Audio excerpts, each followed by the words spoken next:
Good afternoon mga ka-TC Boom.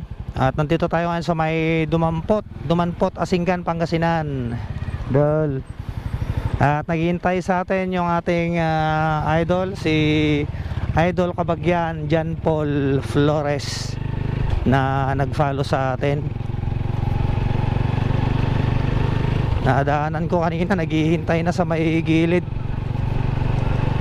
So bibigyan sana natin siya ng sticker ko, kaso wala pa tayong napapagawa dahil wala pang budget. Ang ibibigay natin yung sticker ni Kong Busita na binigay sa atin kanina ni Sir. Hindi ko nakuha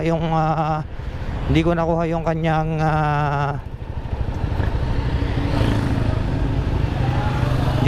kanyang pangalan kanina.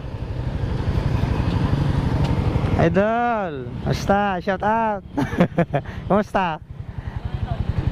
Flores ka, Flores, Kabagyan ta garod. Kabagyan ta. Basta. Hi, shout out ka garod din. Shout out. Sino shout out mo? Flores Dam. Yung crush mo? Crush mo?